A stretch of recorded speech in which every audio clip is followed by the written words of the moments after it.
తిరిగి వార్తలకు స్వాగతం. రాష్ట్ర ఉప ముఖ్యమంత్రి పవన్ కళ్యాణ్ను తాడేపల్లిగూడెం జనసేన శాసనసభ్యుడు బొలిశెట్టి శ్రీనివాస్ మర్యాదపూర్వకంగా కలుసుకున్నారు. ఉప ముఖ్యమంత్రిగా పదవి బాధ్యతలు స్వీకరించినందుకు అభినందనలు తెలిపారు.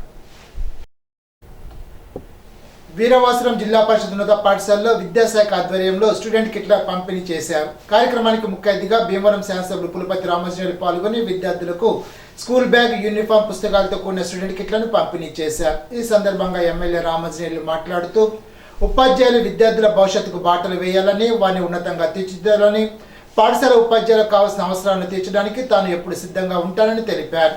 కార్యక్రమంలో విద్యాశాఖ అధికారి శ్రీమన్నారాయణ, తెలుగుదేశం పార్టీ రాష్ట్ర కార్యదర్శి కోల నాగేశ్వరరావు, వీరవాసం జడ్పీటీసీ గుండా జయప్రకాష్ నాయుడు, ఎంపీపీ వీరవల్లి దుర్గా, వీరవాసం మండల ఎంపీటీసీలు, సర్పంచులు, ఉపాధ్యాయులు, విద్యార్థుల తల్లిదండ్రులు, విద్యార్థులు తదితరులు పాల్గొన్నారు. ఇప్పుడు తూర్పుగోదావరి జిల్లా వార్తలు. అమరావతిలో రాష్ట్ర పర్యాటక, సాంస్కృతిక, సినిమాటోగ్రఫీ మంత్రిగా బాధ్యతలు స్వీకరించిన నిడదవోలు శాసనసభ్యులు కందుల దుర్గేష్ను నిడదవోలు నియోజకవర్గ టీడీపీ మాజీ ఎమ్మెల్యే బూరుగుపల్లి శేషారావు అభినందించారు. మంత్రిగా రాష్ట్రంలో పర్యాటక రంగాన్ని అభివృద్ధి చేయాలని శేషారావు కోరారు.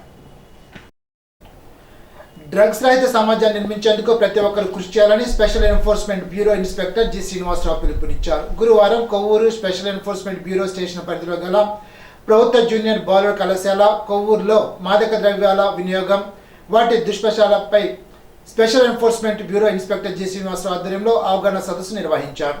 ఈ సందర్భంగా ఆయన మాట్లాడుతూ రాష్ట్ర ప్రభుత్వ ఉత్తర్వుల మేరకు Mangalagiri commissioner of special enforcement bureau, Rajamahendravaram superintendent of police, district special enforcement bureau officer P Somashekar సంయుక్త ఆదేశాల మేరకు ఈ నెల 26వ తేదీ నిర్వహించనున్న ప్రపంచ మాదక ద్రవ్యాల వ్యతిరేక దినోత్సవం దృష్టిలో ఉంచుకొని Kovvur special enforcement bureau station పరిధిలో గల కొవ్వూరు ప్రభుత్వ బాలుర జూనియర్ బాలుర కళాశాలలో మాదక ద్రవ్యాల వినియోగం, వాటి దుష్ప్రభావాలను వివరిస్తూ అవగాహన సదస్సు నిర్వహించడం జరిగిందని అన్నారు. ప్రజలే ముందు అనే నినాదంతో మార్గదర్శకాల విషయంలో సమయానుకూలంగా ప్రవర్తించే విధానంలో అంకిత భావంతో కూడిన విధి నిర్వహణలో రెవెన్యూ ఉద్యోగులు క్రమశిక్షణ కలిగిన వ్యవహరించాలని జిల్లా జాయింట్ కలెక్టర్ ఎంతేశ్వరరావు పిలుపునిచ్చారు. రాజమహేంద్రవరం కలెక్టరేట్ సమావేశ మందిరంలో గురువారం తొలి రెవెన్యూ దినోత్సవానికి జాయింట్ కలెక్టర్ ముఖ్య అతిథిగా హాజరయ్యారు. ఈ సందర్భంగా జాయింట్ కలెక్టర్ ఎంతేశ్వరరావు మాట్లాడుతూ రెవెన్యూ అధికారులకు, సిబ్బందికి రెవెన్యూ దినోత్సవ శుభాకాంక్షలు తెలిపారు. మద్రాసు ప్రెసిడెన్సీ ఏర్పాటు చేసిన రోజును పురస్కరించుకొని ప్రతి ఏడాది జూన్ 20న రెవెన్యూ దినోత్సవం నిర్వహించుకోవాలని రాష్ట్ర ప్రభుత్వం నిర్ణయాన్ని స్వాగతిస్తున్నామని జిల్లా జాయింట్ కలెక్టర్ ఎంతేశ్వరరావు పేర్కొన్నారు.